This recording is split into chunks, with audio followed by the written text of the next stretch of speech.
அனைவருக்கும் தந்தருள்வானாக.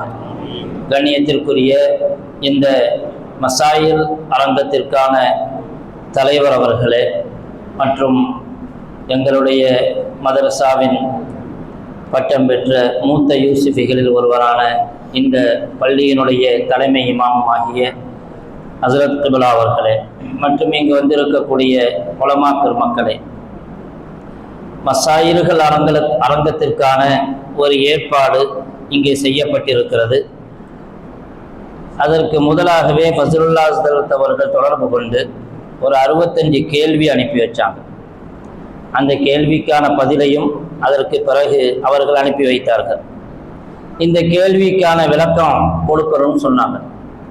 அப்போ நான் அதை பார்த்துட்டு நான் ஹசரத்திட்ட சொன்னேன், நான் ஒவ்வொரு கேள்விக்காக பதில் சொல்கிறத விட நான் ஒரு தர்த்தீப் பண்ணி பேசிடுறேன்.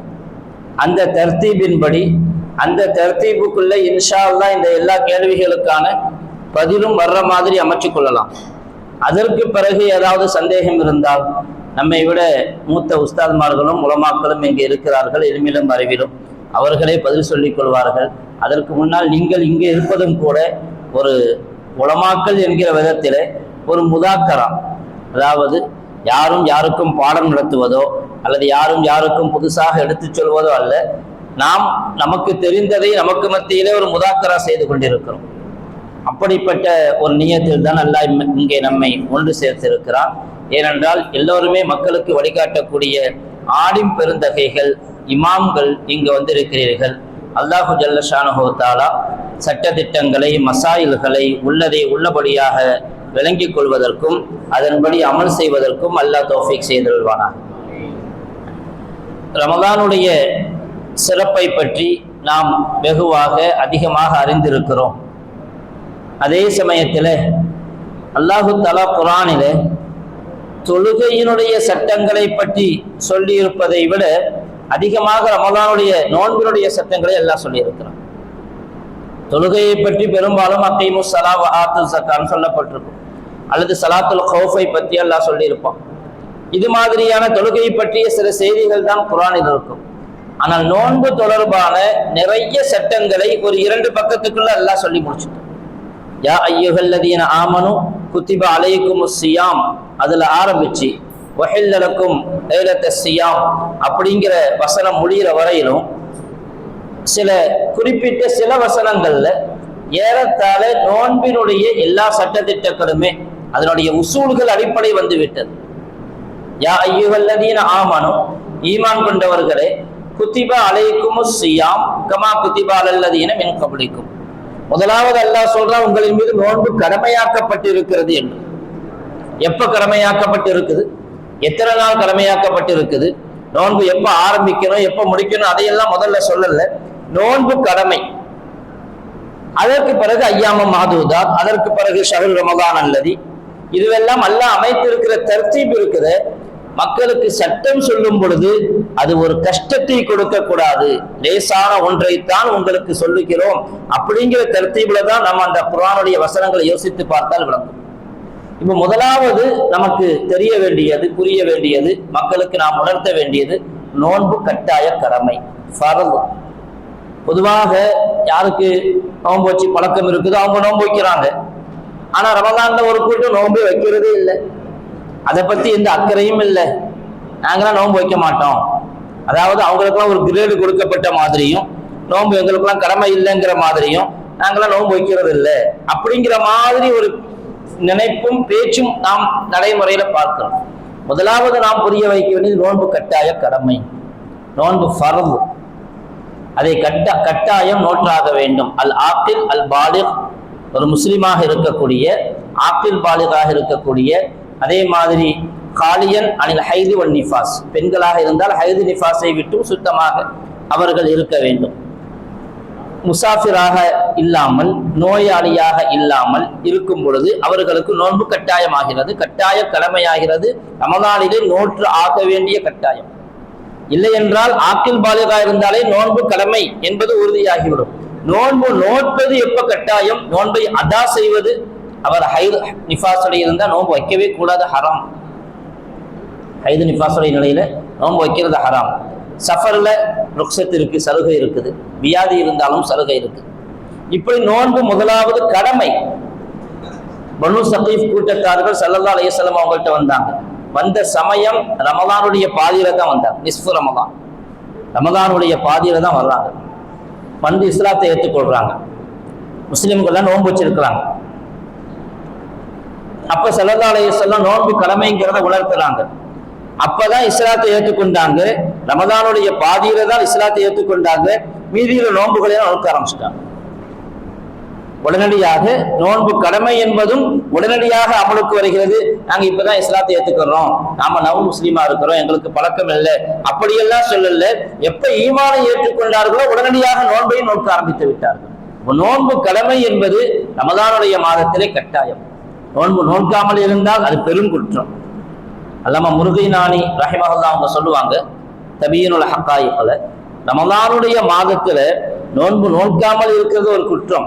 நோன்பு நோக்காமல் இருந்து கொண்டு எல்லோருக்கும் தெரிகிற மாதிரி சாப்பிடுவதும் டீ குடிப்பதும் பீடி சிகரெட்டு உடைய விஷயத்துல ஈடுபட்டிருப்பதும் அது அதைவிட பெரிய குற்றம். அது இஸ்லாமிய ஆட்சி இருக்குமேயானால் இமாம் முருகைனானி சொல்லுவாங்க, மன் அக்கல ஃபின் நஹார் முத்தஅம்மி மன் அக்கல ஃபி ரமலான் ஃபி நஹாரி ரமலான் மன் அக்கல ஃபி நஹாரி ரமலான் முத்தஅம்மிதன் அலா வஜ்ஹி ஷுஹ்ரா யுமரு பிகத்லிஹி யுமரு பிகத்லிஹி.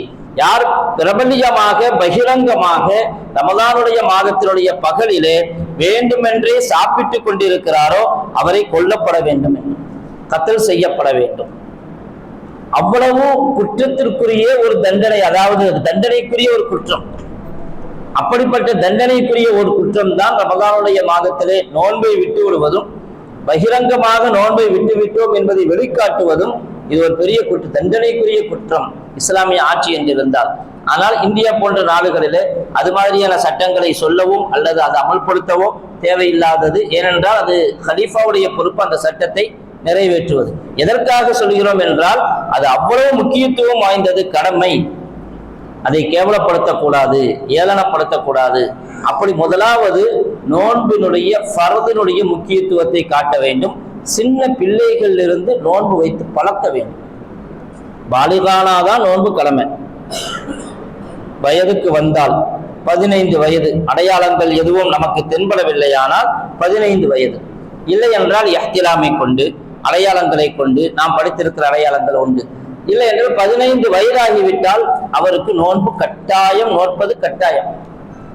அதற்கு முன்னாடியே சின்ன பிள்ளைகளாக இருக்கிறாங்க, இப்போ அவங்கள என்ன செய்யறது? நோன்பு வைக்க பழக்கலம்மா, நல்லது அதுதான், நோன்பு வச்சு பழக்கிறது.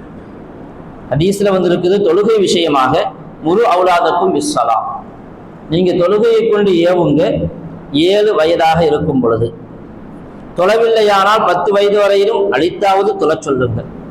இப்ப தொழுகை கடமை இல்லை, ஆனாலும் தொழுகையை பழக்குவதற்காக நீங்க என்ன செய்யுங்க? எப்படியாவது அழித்தாவது தொழ வையுங்கள், பழக்குங்கள். நோன்பை கட்டாயமான நோன்பாக இல்லாவிட்டாலும் கூட அவர்களுக்கு பழக்கத்தை உருவாக்க வேண்டும் என்று ஸல்லல்லாஹு அலைஹி வஸல்லம் தொழுகை விஷயத்திலே சொன்னார்கள். நோன்பு விஷயத்தில் அப்படி வெளிப்படையாக சொல்லவில்லையானாலும் ஃபுக்கஹாக்கள் அதை நோன்பையும் அதோடு சேர்த்துத்தான் சொல்கிறார்கள். ஒரே ஒரு வித்தியாசம் என்ன? பிள்ளைகளுடைய உடல்நிலையை கவனத்தில் கொள்ள வேண்டும். 7 வயசுல நோன்பு வைக்கிறாங்கன்னு சொன்னா அதுக்காக நோன்பு வச்சுதான் ஆகணும் அப்படின்னு அவங்க உடல்நிலையை கெடுத்துக் கொள்ளக்கூடாது. உடல்நிலையையும் கவனத்தில் கொண்டு அவங்கள நோன்பு வைக்க பழக்கணும். இன்னைக்கு பல குடும்பங்கள்ல 5 வயசுலயே நோன்பு வைக்கிற பிள்ளைங்க இருக்கிறாங்க, 6 வயசுல நோன்பு வைக்கிற பிள்ளைங்க இருக்கிறாங்க. வீட்டுல எல்லாரும் நோன்பு வச்சாங்கன்னா அது ஒரு மாகோல், நோன்பு வைக்கிறவங்களாக ஆயிடுவாங்க. நம்ம 7 வயசுலயே நோன்பு வச்சு பழக்கணும். அப்படி பழக்கிட்டோம்னு சொன்னா, அல்லது 10 வயசு வரைக்கும் நம்ம பழக்கிட்டோம்னு சொன்னா வயதுக்கு வந்த பிறகு நோன்பு வைப்பாங்கன்னு மட்டுமில்ல, 90 வயசானாலும் நோன்பு விட மாட்டாங்க. இன்னைக்கு நிறைய பேர் அப்படி நோன்பு வச்சு கொண்டு இருக்கிறாங்க. பலகீனமான உடம்போட மூத்த வயதிலும் சிரமப்பட்டும் கூட விருப்பப்பட்டு நோன்பு வைக்கிறவங்க இருக்கிறாங்க. காரணம், அப்படி அவங்க பழகியவர்கள் அங்க சின்ன வயசுல இருந்து நோன்பு வச்சு பழகி இருக்கிறோம். அதனால சின்ன வயதுல நோன்பு வைத்து பழக்க வேண்டும். அது அவர்கள் முதிர்ந்த வயதிலும் கூட நோன்பு வைக்க தோன்றும். இல்லைன்னு சொன்னா நல்ல திடகாத்திரமாக இருக்கக்கூடிய வாலிபர்கள் கூட என்ன செய்ய மாட்டாங்க? நோன்பு வைக்க மாட்டாங்க. சர்வசாதாரணமா நோன்பு விட்டுருவாங்க. காலத்தை இன்னைக்கு அல்லாஹ்வுடைய கிருபையில உலமாக்களின் மூலமாக வழிகாட்டலினால நிலைமைகள் மாறிக்கொண்டு வருகிறது. இபாதத்தினுடைய தேட்டம் அதிகமாக இருக்கிறது என்றாலும் இன்னும் ஒரு கூட்டம் அப்படி இருக்கத்தான் செய்யலாம். அதையும் கவனத்தில் கொள்ளணும். அது மாதிரி பிள்ளைங்களுக்கு எக்ஸாம் இருக்குது, அவங்க படிக்கணும், நோன்பு வச்சா படிக்க முடியாது, மார்க் வாங்க மாட்டாங்க, ஃபெயில் ஆயிடுவாங்க. இது சில பெற்றோர்களுடைய எண்ணம். 15 வயசு ஆகலன்னு சொன்னா பிரச்சனையே இல்லை, கட்டாயம் இல்லை. 15 வயசு ஆயிடுச்சுண்டா இதை ஒரு காரணம் காட்டி பிள்ளைய நோன்பு வைக்க விடாம தடுக்க கூடாது. எக்ஸாமுக்கு படிக்கணும் அப்படிங்கிறதுனால நோன்பு வைக்க வேணாம். ஏன்னா நோன்பு அது 15 வயசு 20 வயசுல எல்லாம் நோன்பு வைக்கிறதுனால ஒரு பெரிய சிரமம் தெரியாது. அந்த வயதினுடைய நிலைப்பாடு 40 வயசுக்கு மேல 50 வயசுக்கு மேல போகும் பொழுதுதான் உடம்புல தேவையில்லாத பல வியாதிகள் எல்லாம் ஒன்று சேரும் பொழுதுதான் அந்த சிரமங்கள்லாம் தெரியுமே தவிர பிள்ளைகளுக்கு அப்படி இல்லை. ஸ்கூல் காலத்திலேயே படிக்கிற காலத்திலேயே எக்ஸாம் டயத்திலேயே அவங்க என்ன செய்வாங்க, நோன்பு வைப்பாங்க. பல சமயங்கள்ல எதுக்கும் சாப்பிடாம இருக்கலாம். கிரிக்கெட்ல தான் விரும்புற அணி தோத்து போயிடுச்சு, ஒரு நாள் ஃபுல்லா சாப்பிடாம கிடக்குறான் என் பையன், ஏண்டா தன்னுடைய அணி தோத்து போயிடுச்சு. அப்படி கிரிக்கெட்ல மூழ்கிறதுனால அப்படி தோத்து போவதனால சாப்பிடாம கிடக்குறான். நைட்டு சாப்பிடல, பகல்ல சாப்பிடல, ஆனா வற்புறுத்தி சாப்பிட வைக்க வேண்டிய நிலைக்கு. காரணம் என்ன, அவனுக்கு அதுல ஒரு மோகம். அப்படி இருக்கும் பொழுது அவனால் இருக்க முடியுது, என்ன ஆனாலும் பரவாயில்லைன்னு. அப்போ நோன்பு வச்சு பழக்கிட்டோம்னு சொன்னா எக்ஸாம் அப்படிங்கிற ஒரு காரணத்தை வச்சு நம்ம பிள்ளைகளை நோன்பு வைப்பதை விட்டும் தடுக்கக்கூடாது. அப்படி அவங்க வைக்க முடிஞ்சும் நம்ம தடுக்கிறோம்னு சொன்னா நம்மளும் சேர்ந்து தடுக்கிறவங்களும் சேர்ந்து குற்றவாளியாகும். என்ற ஒரு ஃபர்தான காரியத்தை செய்ய விடாமல் தடுத்த குற்றத்திற்கு ஆளாக நேரிடும். அல்லாஹ் பாதுகாக்க வேண்டும். இது சிறுவர்கள் வயதுக்கு அவர்கள் நோன்பு வைக்கக்கூடிய பருவம். இன்னொன்று இருக்குது, யார் நோன்பை விடலாம். கடமையான நோன்பை விடுவதற்கு யாருக்கு அனுமதி இருக்குது? நோன்பை விடுவதில் விஷயத்துல 2 வகையானவர்கள் இருக்கிறாங்க. ஒரு பிரிவினர் நோன்பை விட்டுட்டு ஃபிதியா கொடுத்து கொள்ளலாம்.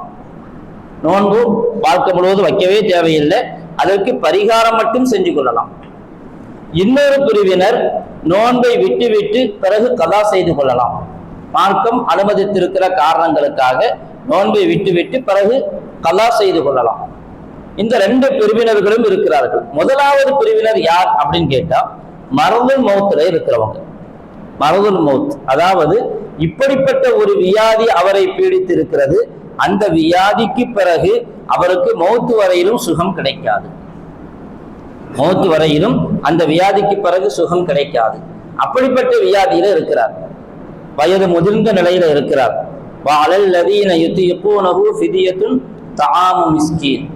அவர்களுக்குத்தான் அல்லாஹ் ஃபிதியா கொடுக்க அனுமதி கொடுத்திருக்கிறான். இதை தவிர வேறு ஏதாவது காரணம் இருந்தால் நோன்பு பிறகு கதா செஞ்சு கொள்ளலாம். ரமதான்ல நோன்பு வைக்க முடியல, பிறகு கதா செய்யலாம். அல்லது 30 நாளும் நோன்பு வைக்க முடியாம போச்சு வியாதியில, அடுத்த ரமதான் வருவதற்குள்ளாக மாசத்துக்கு 2 நோன்பு, மாசத்துக்கு 3 நோன்பு, வாரத்துக்கு 1 நோன்பு, அது மாதிரி வைக்க முடியும். பலகீனம் தான் உடம்பு, ஆனாலும் வாரத்துல 1 நோன்பு வச்சுக்கொள்ள முடியும். அப்படியே தொடர்ந்து வைக்கிறார். ஒவ்வொரு வாரத்துக்கு 1 நாள் வியாழக்கிழமை அவர் நோன்பு வச்சு தன்னுடைய ஃபர்தான நோன்பை கல்லாவை நிறைவு செய்ய முடியும். அந்த பலகீனத்திலும் அல்லது குளிர்காலத்துல பகல் கம்மியாக இருக்கக்கூடிய நேரத்துல அவருக்கு நோன்பு வைக்கிறது சிரமம் இருக்காது. இது மாதிரியான காரணங்களின் மூலமாக அவருக்கு நோன்பை கலா செய்ய முடியும் ஏதோ ஒரு வழியில் என்றிருந்தால் அவருக்கு கட்டாயம் ஃபிதியா கொடுக்க அனுமதி கிடையாது. சின்ன சின்ன வியாதிக்கும், அதாவது சாதாரண வியாதிக்கெல்லாம் ஃபிதியா கொடுத்துக் கொள்ளலாம் கிடையாது. இப்படியான மரதுல் மௌத்திலே ஷேக் ஃபானி, நம்முடைய ஃபிக்ஹுடைய இஸ்திலாஹில அஷேகுல் ஃபானி என்று சொல்வார்கள். அவர் அழிவை நோக்கி செல்லக்கூடியவர், கடைசியிலும் நுசூல்லை, அதாவது ஒரு வீழ்ச்சியை நோக்கி செல்லக்கூடியவர். வியாதி வியாதி வியாதி கடைசி அவர் மரணத்தை நோக்கி செல்லக்கூடியவர். அப்படிப்பட்ட ஒரு நிலையில் இருக்கிறார். அவருக்கு கதா செய்வதற்கு அவகாசமே கிடைக்காது என்கிற பட்சத்திலே அவருக்கு மார்க்கம் சலுகை வழங்கி இருக்கிறது. யாருக்கு முடியவே இல்லையோ அவருக்கு ஃபிதியா கொடுத்து கொள்ளலாம். ஒரு மிஸ்கீனுக்கான உணவு, ஒரு நாளைக்கான உணவு. ஒரு நாளைக்கான உணவு என்பது 2 நேரம், மதியம் இரவு. ஃபித்ராவுடைய அளவு கொடுத்துக் கொள்ளலாம் என்றும் சொல்லப்பட்டிருக்குது. ஆனா பொதுவாக ஃபித்ராவுடைய அளவை வச்சு 2 நேரம் திருப்தியா சாப்பிட முடிகிற நிலை இல்லை. அதனால ஒண்ணு வீட்டுல கூட்டு வச்சு 2 நேரம் மனதார சாப்பிட கொடுக்கலாம், அல்லது 2 நேரம் திருப்தியாக சாப்பிடும் அளவுக்கான பணத்தை கொடுக்க வேண்டும். ஒரு நோம்புக்கு 30 நோன்பு விட்டுட்டோன்னு சொன்னா 30 ஃபிதியா கொடுக்கணும். 30 நோன்பு விட்டுட்டா 30 ஃபிதியா கொடுக்கணும். ஃபிதியா எப்போ கொடுக்கணும், எப்போ வாஜிபாகும்? ரமலானுடைய நோன்பு ஒரு நோன்பு விடுபட்டுச்சுண்டா அந்த ஒரு நோன்புக்கு உடனடியாக ஃபிதியா கொடுக்கணும். 2வது நோன்பு விடுபட்டுச்சு, 2வது நோன்புக்கான ஃபிதியா. 3வது நோன்பு விடுபட்டுச்சு, 3வது நோன்புக்கான ஃபிதியா.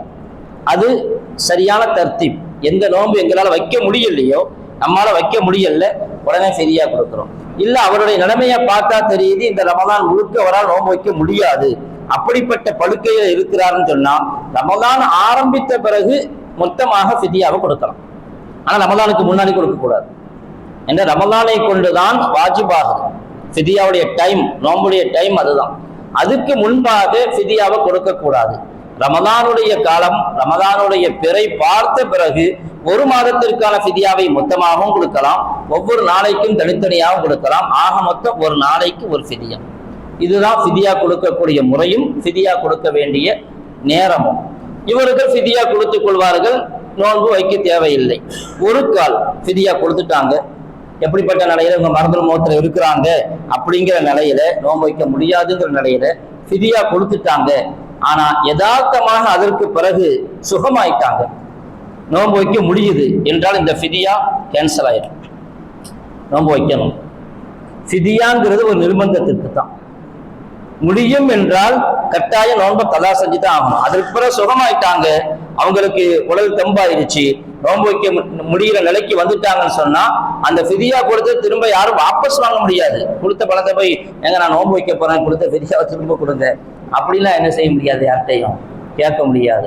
அதுக்கு நன்மை கிடைக்கும் அல்லாஹ்வுடைய கிருபையில. நம்ம கொடுத்த ஃபிதியாவுக்கு நன்மை உண்டு. ஆனால் அந்த ஃபிதியா கேன்சல். இப்ப என்ன செய்யணும், நம்ம நோன்பு வைக்கணும், கடமை. இது ஃபிதியா தொடர்பானது. இப்ப இன்னொன்று இருக்குது, ஃபிதியா கொடுக்க கூடாது. அவர் நோன்பை விட்டுக் கொள்ளலாம், சலுகை இருக்குது அவருக்கு, நோன்பை விட்டுக் கொள்ளலாம். ஃபிதியா கொடுக்க கூடாது, ஆனா கலா செஞ்சு ஆகணும். மேல சொன்னவங்க மட்டும்தான் அதான் செய்ய தேவையில்லை. அதை தவிர உண்டானவர்கள், உதாரணமா ஒரு முசாஃபிர் சஃபர்ல இருக்கிறார், முசாஃபிர் பயணத்துல இருக்கார். பயணம் என்பது தொழுகையை சுருக்கி தொழுகும் அளவுக்கான பயணம். சுருக்கி தொழுகும் அளவுக்கான பயணம் என்று சொன்னால் 77.5 கிலோமீட்டர், 48 மைல் சொல்லுவாங்க. 48 மைலுங்கிறது நம்ம மைல அங்கிரேசி, அதாவது 1.5 ஏறத்தாழ 1 கிலோமீட்டரும் 600 சொச்ச மீட்டரும் வரும். 1.5 கிலோமீட்டரோட கொஞ்சம் கூட வரும் ஒரு மைல் என்பது. அநேகமாக 680 கிட்ட வரும். இப்ப மீட்டர் அது, அப்போ 1.5 கிலோமீட்டரோட கொஞ்சம் கூட. அந்த கணக்கின்படி 77.5 கிலோமீட்டர். சில பேர் 72 கிலோமீட்டர் சொல்லிடுவாங்க 1.5 கிலோமீட்டர் கணக்குப்படி. அது 1.5 கிலோமீட்டர் அல்ல ஒரு மைல் என்பது, கொஞ்சம் கூடுதலாக வரும். அதனால 48 மைல் என்பது 77.5 கிலோமீட்டர். 77.5 கிலோமீட்டர் யார் பயணத்தில் இருக்கிறாரோ அல்லது அதை விட அதிகமாக பயணத்தில் இருக்கிறாரோ அவருக்கு சஃபரின் காரணமாக நோன்பு வைக்க முடியவில்லை என்றால் நோன்பை விட்டுக் கொள்ளலாம். நோன்பை விடுவதற்கான சலுகை அது. அதற்காக சஃபர்ல இருந்தா நோன்பை விட்டுணும் அப்படின்றல்ல. அவருக்கு முடியும் என்றால், பயணம் எல்லாம் இன்னைக்கு ரொம்ப லேசாக அமைகிற பயணம், அப்படியே தூங்கிக்கிட்டே போகலாம், படுத்துக்கிட்டே போகலாம். அது மாதிரியான பயணங்கள் அமைப்புகள் இருக்குது. கார்ல ஏறணும்னு சொன்னா ஏசி கார்ல அப்படியே வெளியே அனலா இருந்தா கூட உள்ள குழுக்குழுன்னு போக முடியும்.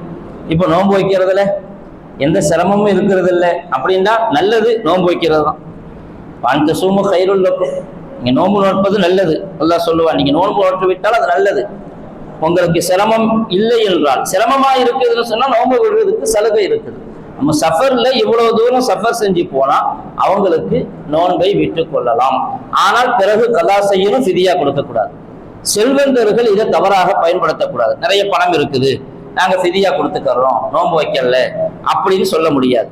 ஃபிதியா கொடுக்கறதுக்கு மேல சொன்ன ஒரே ஒரு காரணம் தான், அதை தவிர எல்லாமே கண்டிப்பாக நோன்பை கலா செய்யணும். அதே மாதிரி சஃபர்ல இருக்கிறாங்க, எந்த காரணத்திற்காக சஃபர் செய்யறாங்க?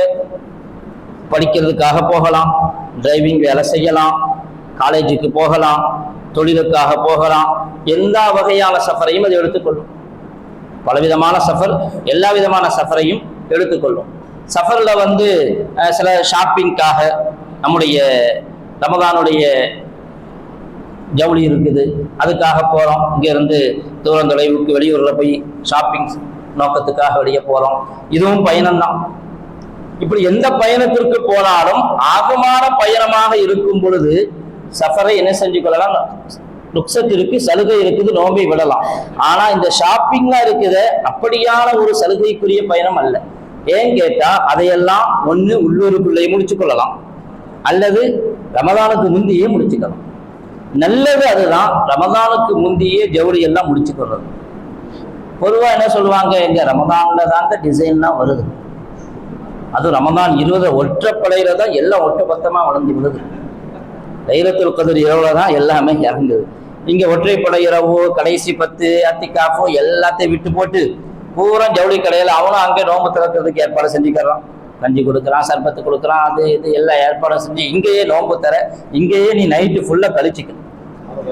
ஆமா, நீ தொழுவும் வேணாம், தராவி தொழ வேண்டாம், ஃபர்தும் தொழ வேண்டாம். ஆனா இது ரொம்ப வேதனையான விஷயம். ஆமா, சாரதால போய் நோம்பு திறக்கிறாங்க, போத்திஸ்ல போய் நோம்பு திறக்கிறாங்க, சென்னை செல்ஸ்ல போய் நோம்பு திறக்கிறாங்க. என்ன தேவை இருக்கு இப்படி நோம்பு திறக்கணும்னு? நம்ம அல்லாஹ்வுத்தாலா நமக்கு ரிஸ்க் கொடுத்துருக்கிறான். நம்ம வீட்டுல இருந்து ஹலாலான உணவை கொண்டு நோன்பு திறக்கிறது தான் நம்ம நோன்புக்கான திருப்தி, அது நிறைவேறிச்சு. இல்லாட்டி இது ஒரு சப்ப காரணம். இது டிசைன் அப்பதான் வருதுண்டு. ஒரு சமுதாயம் எப்படி நாம் பழக்குகிறோமோ அப்படித்தான் அவங்க டிசைனை கொண்டு வருவாங்க. நாம எல்லாரும் ரமலானுக்கு முன்னாடி ஷாப்பிங் வச்சுட்டோம், நாங்க ரமலான்ல யாரும் ஜவுளிக்கு வரமாட்டோம்னு சொன்னா ரமலானுக்கு முந்தையே வந்து இறங்கிடும். எனக்கு ரமலான்ல தான் வரணும் கட்டாயம் இல்லையே. பிசினஸ் அவனுக்கு எப்ப நடந்தா என்ன? முஸ்லிம்கள்லாம் ரமலான் மாதத்துல இது மாதிரியான தேவைக்காக வெளியே வரமாட்டாங்க. அவங்க இபாதத்துல மூழ்கி இருப்பாங்க, அவங்க அத்தியாவசிய வேலைகள்ல ஈடுபடுவாங்க, மற்ற நேரங்கள்ல பள்ளிவாசல்ல இருப்பாங்க, இபாதத்துல இருப்பாங்க. அப்படிங்கிற ஒரு மாகவுல ஒரு சமுதாயத்துல நம்ம உருவாக்கிட்டோம்னு சொன்னா ஒத்தப்படையோட கடைசி 10 வரக்கூடிய சரக்கெல்லாம் ரமலான் முன்னாடி ஷாபானே வந்துடும். ஏன்னா மக்கள் அப்பதான் வர்றாங்க, அப்பதான் அவனுக்கு பிசினஸ். நிறைய விஷயங்கள் நம்ம அதை வெளியில உள்ள காரணத்தை சொல்லி நம்ம தவறான நிலையிலே இருக்கிறதுக்கு தயாராகும். இது பொருளாதார விஷயத்திலையும் சரி, ஜவுளி விஷயத்திலையும் சரி, ஹராம் ஹலால்லையும் சரி, வெளியே உள்ளதையே நம்ம காரணமா சொல்லிக்கிறோம். நம்மளை மாத்துறதுக்கோ நம்முடைய சமுதாயத்துல ஒரு மாற்றத்தை உண்டாக்குறதுக்கோ அதெல்லாம் சாத்தியப்படாதுங்க. யார் சொன்னா யார் கேட்பாங்க? அப்படி நினைக்க தேவையில்லை. ஒவ்வொரு வருஷமும் ஞாபகப்படுத்தும், இப்படி செய்யுங்க, ரமதானுக்கு முன்னாடி ஷாப்பிங் செய்ய ஞாபகப்படுத்தும்.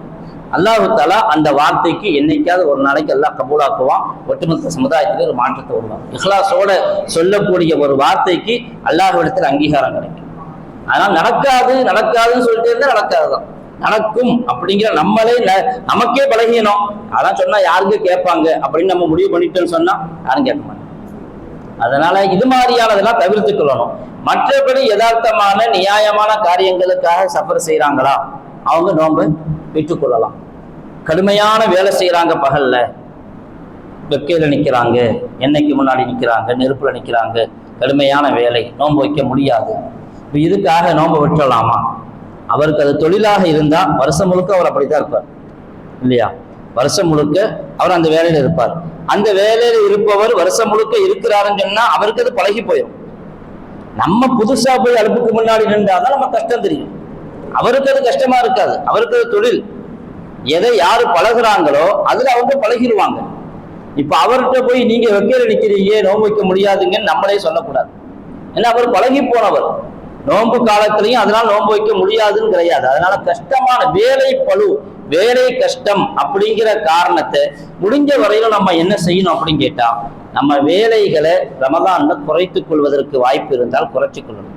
அல்லது சில பேருக்கு லீவ் எடுக்க முடியும், வருடத்தினுடைய லீவை எல்லாம் மொத்தமா சேர்த்து ஒரு மாசத்துக்கு லீவு போட முடியும் அப்படின்னு சொன்னா லீவு போட்டுக்கொள்ளணும்.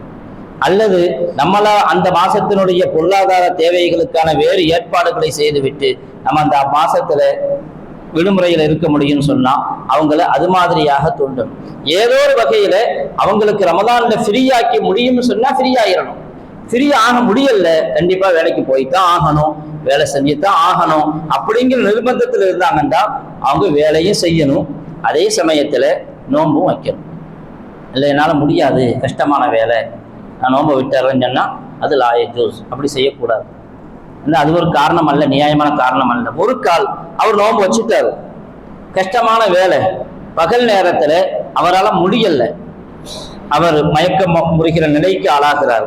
தண்ணி குடிச்சாதான் அவருக்கு இருக்க முடியும், இல்லை என்றால் ஒரு பெரிய ஆபத்தை நோக்கி அவருடைய உடல்நிலை போயிடும் சொன்னா அப்ப நோன்பை முறிச்சு கொள்ளலாம், தப்பில்லை. ஆனாலும் கலா செய்யணும். அந்த சமயத்துல கஃபாராவும் தேவையில்லை. அப்படி ஒரு நிர்பந்த நிலை ஏற்பட்டால் நோன்பை அந்த சமயத்துல முறித்துக் கொள்வதற்கு அனுமதி இருக்குது. ஆனாலும் அல்லாஹ்விடத்துல தௌபாவும் செய்ய வேண்டும். அதனால நோன்பை கஷ்டப்படுத்துறதுக்கு வருத்தி கொள்றதுக்கான ஒரு நிலையை நம்ம மாற்றிக் கொள்வதற்கு முயற்சிப்பதற்கும் மக்களிடத்தில் அது மாதிரியான நிலையை உருவாக்குவதற்கும் நம்ம முயற்சி செய்யணும். அது மாதிரி டிரைவராகவே இருக்கிறாங்க சில பேர். வருஷம் ஃபுல்லாக டிரைவராக இருப்பான், வருஷம் ஃபுல்லாக சஃபரில் இருப்பாங்க. இப்போ அவங்க சஃபரில் சலுகை இருக்குது அப்படின்னு அவங்க நோன்பை விட்டுக்கொள்ளலாமா?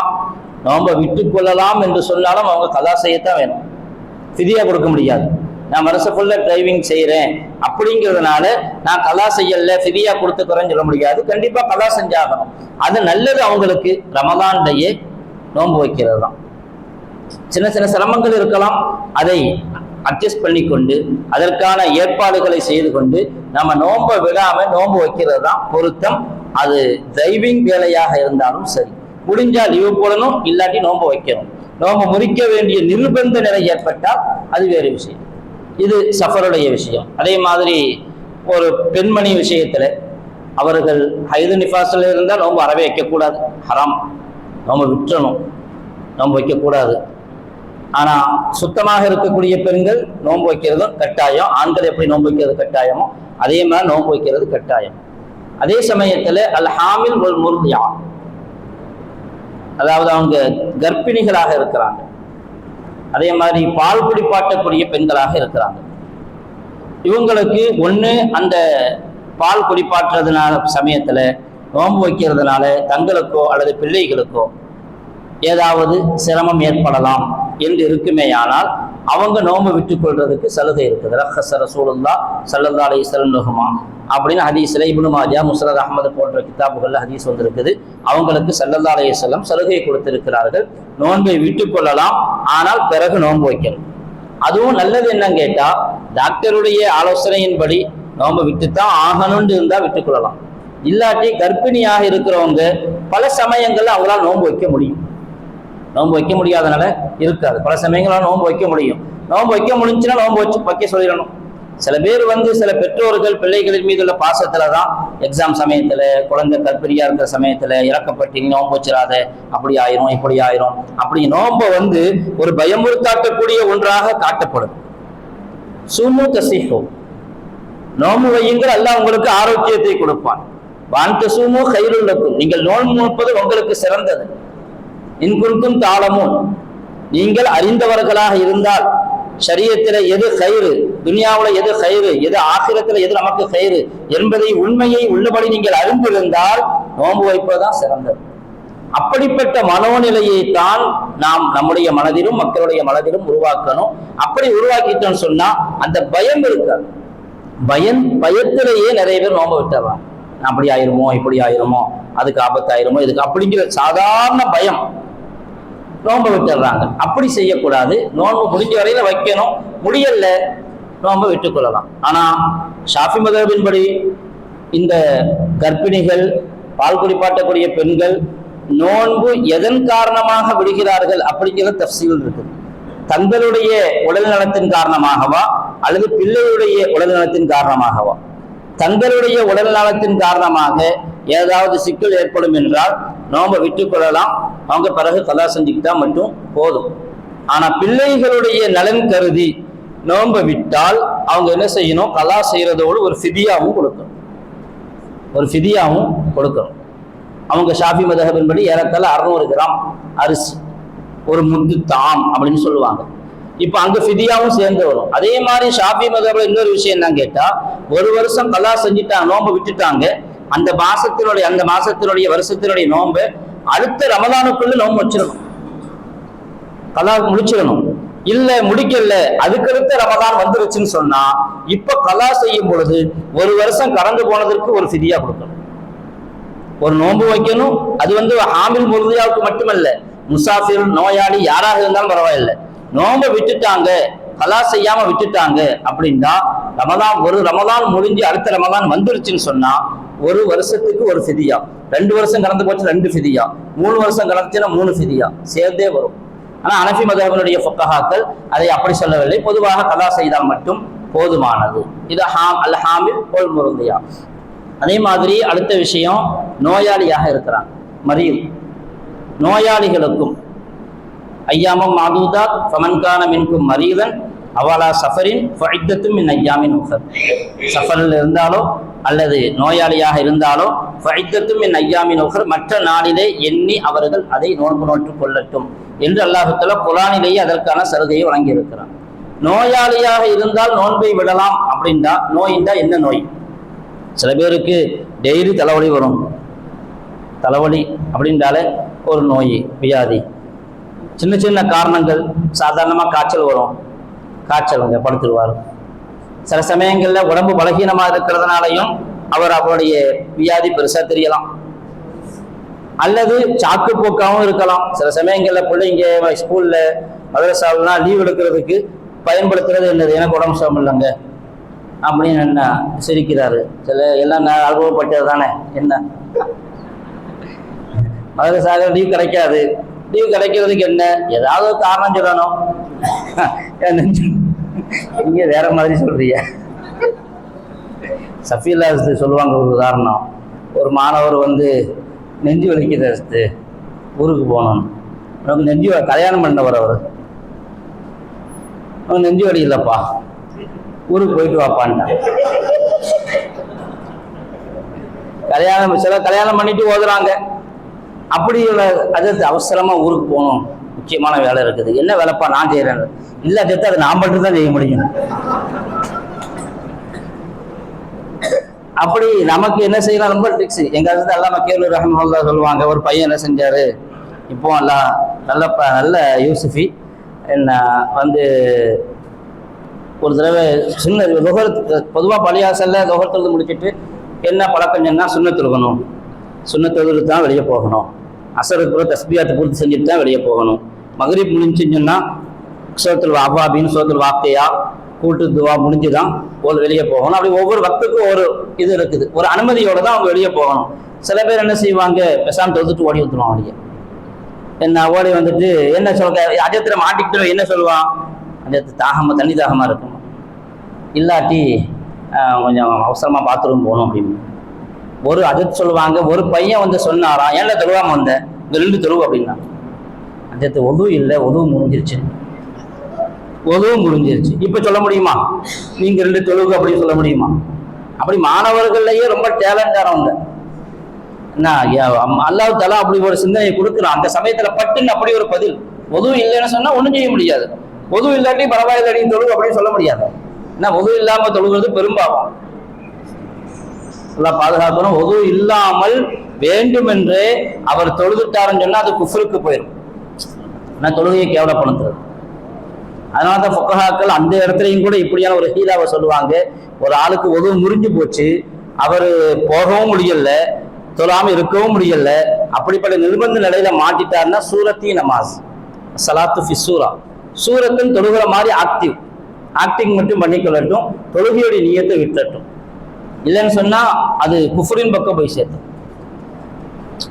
அப்படி பல காரணங்கள், ஏதாவது ஒரு சின்ன சின்ன காரணங்கள் என்ன செய்வோம், நம்ம ஏதாவது உருவாக்கிக்கிருவோம். அல்லது எப்படி அம்மா நோய் வந்துருச்சு, சின்ன சின்ன காரணங்கள் தான், சின்ன சின்ன வியாதி, இதுக்கெல்லாம் நோம்ப விட்டுற முடியுமா?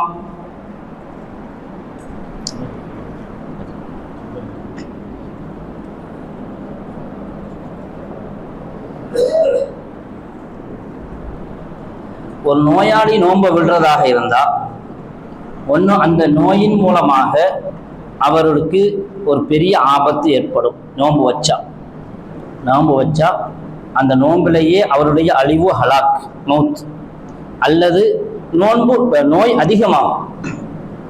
நோன்பு வைக்கிறதுனால நோன்பு மேலும் அதிகமாகும். அப்படிங்கிற ஒரு நிலையில் இருப்பவர் தான் நோன்பை விடலாம். இப்ப சாதாரணமாக நோன்பு சின்ன சின்ன வியாதிகளுக்கு நம்ம நோய் வந்துருச்சு, நோன்பை விட்டுக்கொள்ளலாம் அப்படின்னு சொல்ல முடியாது. ஏன்னா நோன்புலதான் ஆரோக்கியம் இருக்குதுன்னு சொல்லியிருக்கிறாங்க ஸல்லல்லாஹு அலைஹி வஸல்லம். பல வியாதிகளுக்கு நோன்புல ஆரோக்கியம், நோன்புதான் நிவாரணம். பல வியாதிகளுக்கு நோன்புல ஷிஃபா கிடைக்கும். அப்படி இருக்கும் பொழுது வியாதி என்பது அவரை முடக்கி போடக்கூடிய வியாதி, அவரால் ஒன்றும் பண்ண முடியாது. நோன்பு வச்சுட்டாருன்னு சொன்னா இருக்கிற காய்ச்சல் மேலும் கூடிக்கிட்டே இருக்கும். அப்படிப்பட்ட நிலையில இருக்கிறார். இன்னும் சுகர் பேஷண்ட் இருக்கிறாங்க, பரவலாக என்ன சொல்லுவாங்க, நாங்களாம் சுகர் பேஷண்ட்டுங்க, நோன்பு வைக்க மாட்டோம். அதாவது சுகர் பேஷண்ட் சொன்னா அவங்களுக்கு நோன்பு கிழமை விதிவிலக்காயிடுச்சு, நோன்பு வைக்க தேவையில்லை அப்படிங்கிற மாதிரி. சுகர் பேஷண்ட் இன்னைக்கு நிறைய பேர் நோன்பு வைக்கிறாங்க, அல்லாஹ்வுடைய கிருபையில எந்த பிரச்சனையும் ஏற்படுறதில்லை.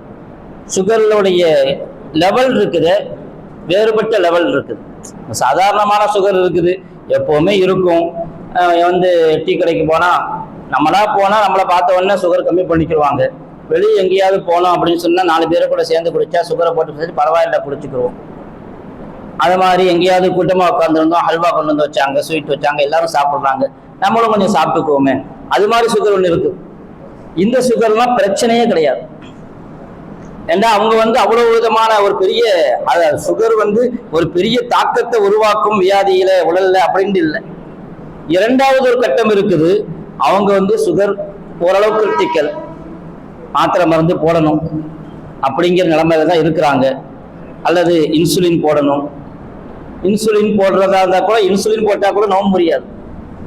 இன்சுலின் சதையில வச்சுதான் போடுறாங்க, சதை வழியாகத்தான் போகுது, அதனால நோன்பு முடியாது. இன்சுலின் போடுறதை பத்தி பிரச்சனை இல்லை, சாப்பிட்டே ஆகணும், இல்லாட்டி ஏதாவது மாத்திரை மருந்து போட்டிருக்கணும் இஃப்தார்லையும் சஹர்லையும் அப்படிங்கிற நிலைமையில யார் இருக்கிறாங்களோ அவங்களுக்கு என்ன கேட்டா, ரமலானுக்கு முந்திய இது சுகருக்கு மட்டுமல்ல, சில பேருக்கு நாள்பட்ட வியாதியாக இருக்கலாம், தொடர்ந்து மாத்திரை எடுத்துக்கொள்றவங்களா இருக்கலாம். அப்படி இருக்கிறவங்க எல்லாம் ரமலானுக்கு முந்திய டாக்டர்கிட்ட ஒரு கன்சல்ட் பண்ணி, அதுவும் டாக்டர் எப்படி இருக்கணும்னு சொன்னா முஸ்லிமான டாக்டரா இருக்கணும். இரண்டாவது முஸ்லிமான டாக்டரா இருக்கணுங்கிறது மட்டுமல்ல, நோன்பின் மீது அக்கறையுள்ள டாக்டராகவும் இருக்கணும். பல இடங்கள்ல முஸ்லிமான டாக்டர் இதுக்கு நோன்பு வைக்காதீங்க அப்படின்ட்டுவாங்க. நோன்பின் மீது அக்கறையுள்ளவராக இருக்கணும். குறைஞ்சபட்சம் அவர் நோன்பு வைக்கிறவராக இருக்கணும். நோன்பு விட்டா எவ்வளவு பெரிய தண்டனை, எவ்வளவு பெரிய அது கடமை, முக்கிய கடமை அப்படிங்கிற அஹ்மியத்தை விளங்குறவங்களாக இருக்கணும். அது மாதிரியான டாக்டர்கிட்ட போய் கன்சல்ட் பண்ணணும். என்னுடைய நிலை என்ன, நான் நோன்பு வைக்கிறதுக்கு எப்படியான ட்ரீட்மெண்ட் எடுத்துக்கொள்ளணும், அதற்கான மருந்து மாத்திரைகளை முன்கூட்டியே வாங்கி, இது எப்படி சஹர்ல இஃப்தார்ல நைட்ல மருந்து மாத்திரை சாப்பிட்றதுனால பகல்ல நம்ம உடம்ப கண்ட்ரோலா வச்சுக்கொள்ள முடியும், சுகரும் கண்ட்ரோல்ல இருக்கும் அப்படின்னு இருந்தா, அல்லது ஒரு கால் அப்படியான ஒரு முஸ்லீம் டாக்டர் கிடைக்கலன்னு சொன்னா ஒரு நிர்பந்த நிலையில முஸ்லீம் அல்லாத டாக்டர்த்தையும் கேட்டுக்கொள்ளலாம். இல்லை என்றால், ஆனால் அப்படியான டாக்டர் கண்டிப்பா கிடைப்பாங்க. ஒரு கால் கிடைக்கல நிர்பந்தமான நிலைமைன்னு சொன்னா அவங்கள்ட்ட போய் நம்ம நிலைமையை சொல்லி, நோன்பு கட்டாயம் வச்சாகணுங்க, எங்களுக்கு ஏதாவது வழி இருக்குதான்னு யோசனை முன்கூட்டியே கேட்டு அதற்கான மெடிசின் என்ன செஞ்சுக்கணும், தயார் பண்ணி அப்படிப்பட்ட ஒரு நிலையை உருவாக்கி கொள்ளணும். இது இரண்டாவது நிலை. சுகர்ல மூன்றாவது ஒரு கட்டம் இருக்குது. அவங்க எந்த காரணம் கொண்டும் சாப்பிடாம இருக்க முடியாது, ஏதாவது சாப்பிட்டாகணும். 3 மணி நேரத்துக்கு ஒரு தடவை, 4 மணி நேரத்துக்கு ஒரு தடவை சாப்பிடலன்னு சொன்னா சில சமயம் சுகர் ரொம்ப லோவா போயிடும். லோ சுகர் அதுவும் ஆபத்து, லோவா போச்சுன்னா ஆபத்து. அவங்க சாப்பிட்டு கொண்டே இருக்கணும். அப்படியான ஒரு இக்கட்டான கிரிட்டிக்கல் நிலையில ஒரு நோயாளி இருக்கிறார். அப்படிப்பட்ட நிலையில் இருக்கிறவங்க நோன்பை விட்டுக் கொள்வதற்கு அனுமதி. இப்ப அவங்க மாத்திரை மருந்தெல்லாம் சாப்பிட்டாலும் கூட, இன்சுலின் போட்டுக்கொண்டாலும் கூட அவர் அங்க நோன்பு வைக்க முடியாது. ஆனா இவர் என்ன செய்யணும், ஃபிதியா கொடுக்கலாமா? ஃபிதியா கொடுக்க முடியாது, கல்லா தான் செய்யணும். ஏன்னா இது மாதிரியான நாட்களுக்கு தொடர்ந்து ஒரு மாசம் நோன்பு வைக்க முடியாத நிலையில இருக்கலாம். எப்போவாவது நோன்பு வைக்கிறோம் தான் சாத்தியப்படும். வருஷத்துல எப்போவாவது, வாரத்துல ஒரு நாள், 2 நாள், மாசத்துல 4 நாள் அப்படியாவது நோன்பு வைக்க முடியும். அப்படி நோன்பு வைக்க முடியுங்கிறதுனால இவங்க கலா செய்யணும், ஃபிதியா கொடுக்க கூடாது. ஒரு கால் கடைசி வரையில் நோன்பு வைக்க முடியல, அதே நிலையில நீடிக்குது அப்படின்னா ஃபிதியா கொடுத்து கொள்ளலாம். அதுக்காக என்ன செய்யணும், ஒண்ணு ஃபிதியா கொடுக்கணும், அல்லது ஃபிதியாவுக்கான வசியத்தை எழுதணும். நோன்பு விஷயத்துல யார் வயசானவங்களா இருக்கிறாங்களோ, நிறைய அக்கௌண்ட்ல பணம் கிடக்கும், அவர் வஃபாத் ஆயிடுவாரு. இப்ப வசியத்து செய்யலன்னு வைங்க, வாரிசுகளுக்கு கொடுக்க வேண்டிய கட்டாயம் கிடையாது. நம்ம வசியத்து செய்யல அப்படின்னா ஷாஃபி மதுஹபின் படி அல்லாஹ்வுடைய ஹக்க முழுமையா நினைவேற்றணும். ஃபர்ஸ்ட் சொத்து பங்கு வைக்கிறதுக்கு முன்னாடி அவர் நோன்பு வைக்கல, ஜக்காத்து கொடுக்க வேண்டி இருக்குது அப்படின்னா என்ன செய்யணும், அவர் அதை சொத்துல இருந்து பிரிச்சு கொடுத்துடணும். அதுக்கு பிறகுதான் பங்கு வைக்கணும். ஆனா ஹனஃபி மதுஹபின் படி இவர் வசிய செஞ்சிருக்கோம், அப்ப எனக்கு ஜக்காத்து கொடுக்க வேண்டியது இருக்குது, ஃபிதியா இருக்குது, அது சுலுசுல இருந்து அவங்க நிறைவேற்றுவாங்க. மொத்த சொத்துல மூணுல ஒரு பங்குல இருந்து ஃபிதியாவை எழுதி வைக்கணும். இது மாதிரி எனக்கு சுகர் பேஷண்ட், இப்படிப்பட்ட ஒரு நிலையில நான் இருக்கிறேன், நான் நோன்பு வைக்கணும், கலா செய்யணும். ஒரு கால் என்னால் கடைசி வரைக்கும் கலா செய்ய முடியாத நிலை ஏற்பட்டால் இந்த ஃபிதியா என் மீது உள்ள பொறுப்பு அப்படிங்கிறதையும் மக்களுக்கு நம்ம என்ன செய்யணும், உணர்த்தணும். பொருளாதார விஷயம் ரொம்ப முக்கியமானது. நாளைக்கு முடிஞ்சு போச்சுன்னா சொத்து ஆளாளுக்கு பங்கு போட்டு போயிடுவான். அவங்க இதெல்லாம் யோசிக்கவும் மாட்டாங்க. நம்ம முறையா எழுதி வைக்கிறது நம்ம மேலதான் குற்றம். நம்ம முறையா செஞ்சுட்டோம்னு சொன்னா அவங்க அதை பார்த்துட்டும் அதை நிறைவேற்றலன்னு சொன்னா அது அவங்க மேல குற்றம், நம்ம மேல குற்றமாகாது. இப்படி அது நோயாளியாக இருக்கிறவர் இப்படிப்பட்ட சூழல்ல தான் என்ன செய்யணும், நோன்பை விட்டு கொள்ளலாம். அதனால சாதாரண வியாதிகளுக்கெல்லாம் நோன்பை விடக்கூடாது அப்படிங்கிறத மனசுல வச்சுக்கிறோம். இது நோன்பை விடுவதற்கான ஒரு நிலை. ஒன்று, நோன்பை விட்டுட்டு ஃபிதியா செஞ்சு கொடுத்து கொள்ளலாம். நோன்பை விட்டுட்டு ஃபிதியா கொடுக்கக்கூடாது, கலா தான் செய்யணும் அப்படிங்கிறது. அடுத்ததாக இப்ப ரமலான் மாசம் ஆரம்பிக்குது அல்லது முடியுது, இது மாதிரியான சமயங்கள்ல என்ன செய்வாங்க, சில பேர் வெளிநாட்டுக்கு போவாங்க, சில பேர் வெளிநாட்டுல இருந்து வருவாங்க. இப்ப இங்க நோன்பு ஆரம்பிச்சுட்டு வெளிநாட்டுக்கு போறாங்க, அல்லது அங்க நோன்பு வச்சு ஆரம்பிச்சுட்டு இங்க இந்தியாவுக்கு வர்றாங்க. அங்க ஒரு நாள் முன்பு என்ன செஞ்சிட்டாங்க, முன்பே நோன்பு ஆரம்பிச்சுட்டாங்க. இப்ப இங்க 20வது நோன்புல வர்றாங்க, அவருக்கு 20வது நோன்பு, இங்க 21வது நோன்பு. இப்ப 29ல பெற பார்த்துட்டாங்க அப்படின்னா முடிஞ்சு அவருக்கும் 30,000, நம்ம இங்க இருக்கிறவங்களுக்கு 29,000. இப்ப பிரச்சனை இல்லை, பெருநாள் கொண்டாடிடுவார். இப்ப இங்க 30 ஆகுது, பிறை பார்த்த முடிவு வரல, அதனால இங்க 30வது நோன்பு வைக்கிறாங்க. இப்ப அவருக்கு என்னவாகும், 31வது நோன்பு. இப்ப இந்த 31வது நோன்புல நோன்பு வைக்கிறதா நோன்பு விட்டுக்கிறதா? நோன்பு வைக்கணும். இதுல ஷாஃபி மதுஹபினுடைய கருத்துப்படி பெருநாளும் கொண்டாடக்கூடாது, நோன்பு வைக்கக்கூடாது, நோன்பு வைக்காம இருந்து கொள்ளலாம். ஆனா ஹனஃபி மதுஹபின் படி நோன்பு வைக்கணும். ஏன் கேட்டா ஹதீசுகள் வேறுபட்டு வர்றதுனால அஸ்ஸௌமு யௌம தஸூமூன் வல் ஃபித்ரு யௌம துஃப்திரூன் வல் அல்ஹா யௌம தضحூன். இமாம் திர்மிதி ரஹிமஹுல்லாஹ் தங்களுடைய சுனன் திர்மிதியில் இந்த ஹதீஸை கொண்டு வருவாங்க. நோன்பு என்பது நீங்கள் நோன்பு என்று முடிவு செய்யும் நாள், பெருநாள் என்பது நீங்கள் பெருநாள் என்று முடிவு செய்யும் நாள். ஹஜ்ஜு பெருநாளும் நீங்கள் எப்போ முடிவு செய்றீங்களோ அதுதான் ஹஜ்ஜு பெருநாள். அதை விட்டுட்டு அங்க பெருநாளா இருக்கும் இங்க பெருநாளா இருக்கும், நம்மகிட்ட பெருநாள் இல்லை, நம்ம ஷவ்வால், சில பேர் என்ன சொல்ல, ஷவ்வால் 1ஆம் தேதி நோன்பு வைக்கிறது ஹராமாச்சேன். அப்ப 30 மாசத்துக்கு மாசம் ஸல்லல்லாஹு அலைஹி வஸல்லம் இப்படி சொல்லி இருக்கிறாங்க, மாசம் 29 அல்லது 30, 31 அறவே கிடையாது. இப்ப அந்த ஹதீஸ் எடுத்துக்கிறதா இந்த ஹதீஸை எடுத்துக்கொள்றதா? அந்த ஹதீஸை பார்த்தா 31வது மாசம் கிடையாது, அப்போ நோன்பு வைக்க கூடாது அப்படின்ட்டு வரும். இந்த ஹதீஸை எடுத்து பார்த்தா இங்க நோன்பு வைக்கணும்னு வரும். இதனால ஹனஃபி ஃபுக்ஹாக்கள் என்ன செஞ்சாங்க, அஸ்ஸௌமு யௌம தஸூமூன்னு அசலாக வச்சாங்க. நீங்க நோன்பு நோக்கும் நாள் தான் நோன்பு, நீங்கள் பெருநாள் கொண்டாடும் நாள் தான் பெருநாள். அப்ப ஒரு காசி, ஒரு தலைமை முடிவு எடுக்கல, இன்னைக்கு பிறை தென்படவில்லை அப்படிங்கிற முடிவுக்கு வந்துட்டாங்கன்னு சொன்னா ரமலான் இன்னும் முடியவில்லை, இன்னும் ஷவ்வால்ல ஆரம்பிக்கல. அப்ப அவர் வெளிநாட்டுல இருந்து இங்க வந்தாலும் அவரும் ரமலானுக்குள்ளதான் இருக்காரு. 31வது நாள் நோன்பு வைக்கணும். அவருக்கு நஃபிலாக அது நிறைவேறினாலும் நோன்பு வைக்கிறது வாஜிபு. நோன்பு வைக்காம இருந்துக்கலாம், நான் 30 முடிச்சுட்டேன் அப்படின்னு இங்க இருக்கக்கூடாது, நோன்பு வைக்கிறது வாஜிபு. ஆனா மாசம் 30 முடிஞ்சு போச்சுங்கிறதுனால ஒரு நோன்பு நஃபிலா கூட ஆகலாம், ஆனால் நோன்பு வைக்கிறது கட்டாயம். அதே சமயத்துல இங்க இருந்து வெளிநாட்டுக்கு போனார், அங்க ஒரு நோன்பு முந்தி ஆரம்பிச்சுட்டாங்க, அங்க ரமலான் 29ல முடியுது, இவருக்கு என்ன செய்யுது 28 தான் முடிஞ்சிருக்கு, இவருக்கு 28 தான் முடிஞ்சிருக்கு. அப்படின்டா இவர் ரமலானுக்கு பிறகு ஒரு நோன்பு என்ன செய்யணும், கல்லா செய்யணும். ஏன்னா மாசம் 28ல முடியாது, ஒண்ணு 29 அல்லது 30. அங்க 30 ஆச்சு, இவருக்கு எத்தனை ஆகும், 29. 29ல மாசம் முடியும், 29 நம்ம கிடைச்சிச்சுன்னா போதும், பிறகு கல்லா செய்ய தேவையில்லை. இதுதான் நாடு மாறுகிறவர்களுக்கான நிலைமை, சட்டம். சில பேர் என்ன செய்வாங்க, பயணத்துல இருப்பாங்க நோன்பு நேரத்துல. இங்க எல்லாம் சவுதிக்கு போறான்னு வைங்க, சாயங்காலம் ஒரு 4:30 மணிக்கு ஃபிளைட் கிளம்புது. இப்ப நம்ம கையில வாட்ச் கட்டி இருந்தா அந்த வாட்சில டைம் 6:30 ஆயிரும். இங்க 6:35க்கு சூரியன் மறையுது, மகரிபு 6:35 ஆயிரும். இப்போ உடனே நோன்பு திறக்கலாமா கேட்டா நோன்பு திறக்க கூடாது. ஏன் கேட்டா ஃபிளைட்ல இருந்துகிட்டே நம்ம சூரியனை பார்ப்போம், ஃபிளைட்ல இருந்து கொண்டு இருப்போம், 7:45 வரைக்கும் நம்ம சூரியனுக்கு கண்ணில் படும். ஏன்னா நம்ம மேற்கு நோக்கி போய்கிட்டு இருக்கோம். சவுதின்னு சொன்னா மேற்கு நோக்கி பயணம் செய்யறோம். மேற்கு நோக்கி பயணம் செய்தால் சூரியனுடைய மறைவு தாமதமாகி கொண்டு இருக்கும்.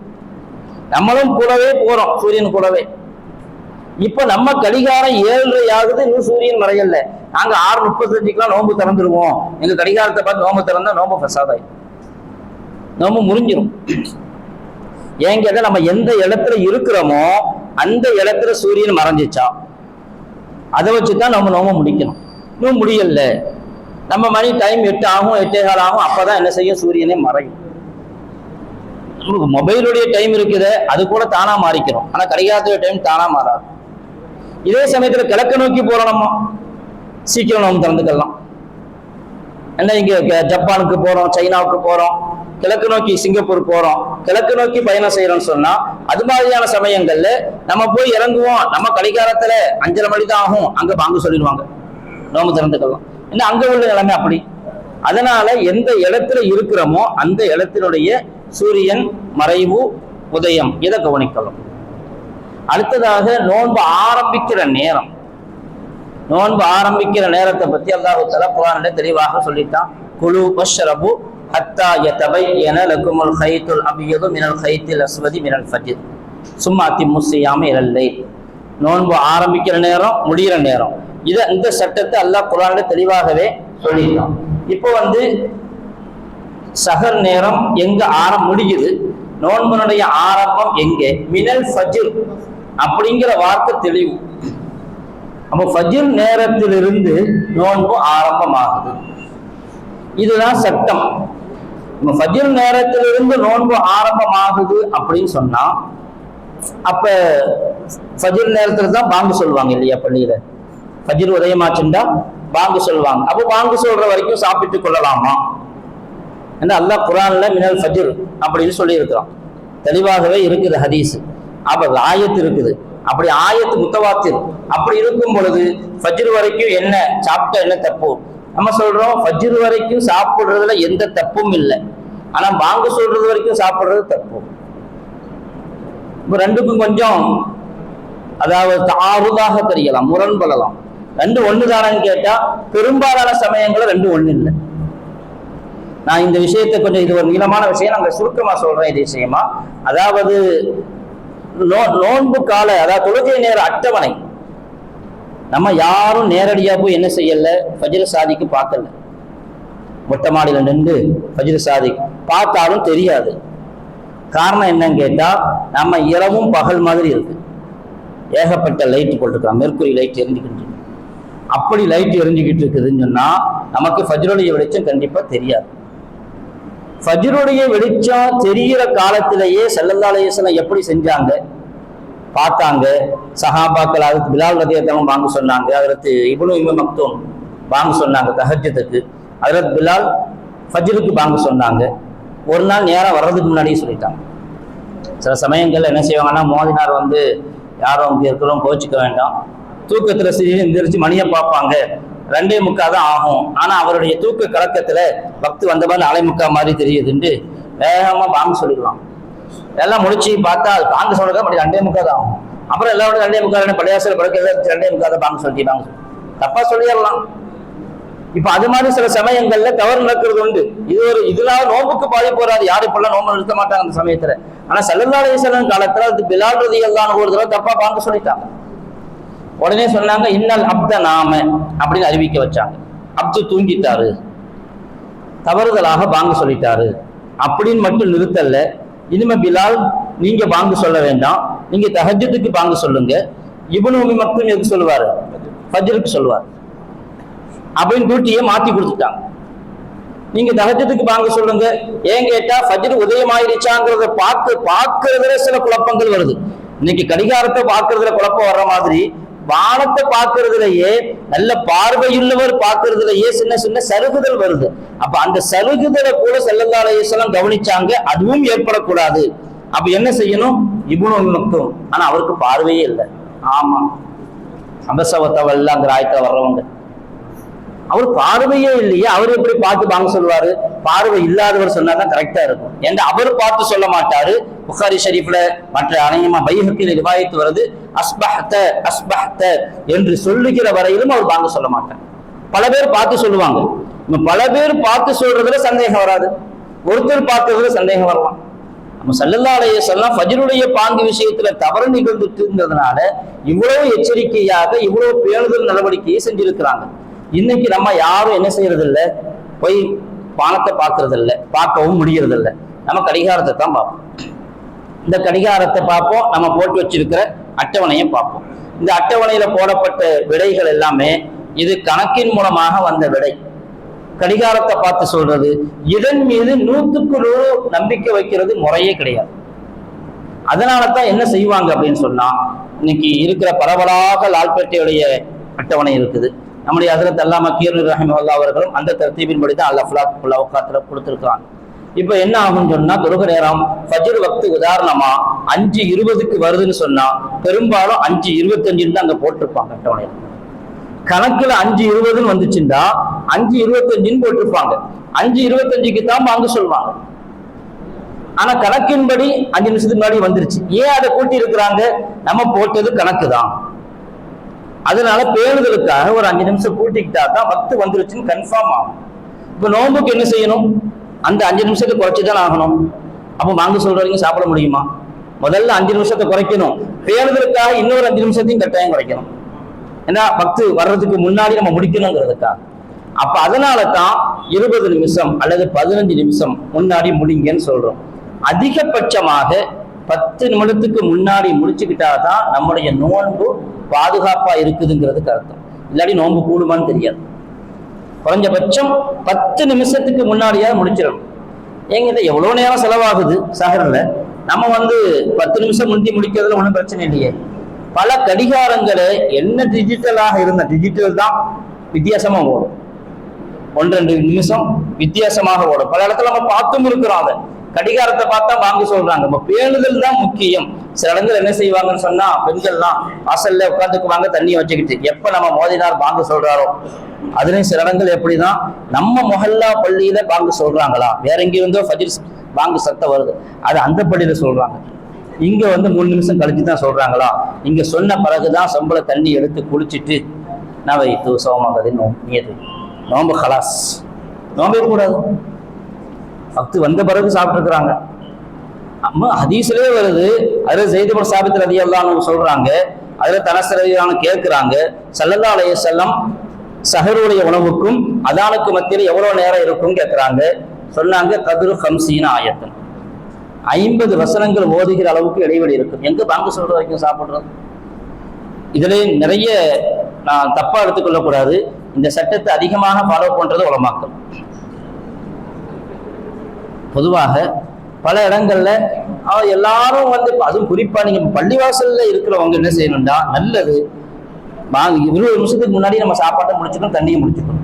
எல்லாரும் நீயத்தை வச்சுட்டு பள்ளிவாசல் உட்கார்ந்து இருப்பாங்க. இப்ப நம்ம தான் என்ன செஞ்சுட்டு இருப்போம், தண்ணி எடுத்து குடிச்சுக்கிட்டு. இப்ப என்ன பார்ப்பாங்கன்னா, அஜர்த்து தண்ணி குடிக்கிறாரு, அதான் சாப்பிடலாங்க குடிக்கிறாங்கன்னா அவன் வீட்டுல போய் சொல்லுவான். இதுதான் என்ன ஆகுது, ஃபஜ்ர் பாங்க சொன்ன பிறகு சாப்பிட வைக்குது. இதுக்கு ஒரு காரணம் நம்மளாம் ஆயிரும். அதனால நம்மள்கிட்ட ரொம்ப பேணுதலாக இருக்கணும். சீக்கிரமே முடிக்கிறதுல ஒன்றும் தப்பு இல்லை, முடியாததும் இல்லை. ஹதீஸ்லயே வந்திருக்கு 50 ஆயத்து ஓதுறதுக்கு. 50 ஆயத்துல நம்ம ஓதுற மாதிரி இல்லை, கடற்கடன் ஓதிட்டு போறது. 50 ஆயத்து ஓதுறதுக்கு எப்படி 10 நிமிஷமாவது ஆகாத, இல்லை 10 நிமிஷம் இல்லை 5 நிமிஷமாவது ஆகும். கொஞ்சம் வேகமா ஓதலாம். அதனால 10 நிமிஷத்துக்கு முன்னாடி, குறைஞ்சபட்சம் 10 நிமிஷத்துக்கு முன்னாடி மக்கள்கிட்ட சொல்லணும். 20 நிமிஷத்துக்கு முன்னாடி முடிங்க. 20 நிமிஷத்துக்கு முன்னாடின்னு சொன்னாதான் 10 நிமிஷத்துலயே நிற்பாங்க. நீ 10 நிமிஷம் சொன்னா அதான் வரைக்கும் வருவாங்க. அதனால இது விஷயத்துல கவனமாக இருக்கணும்.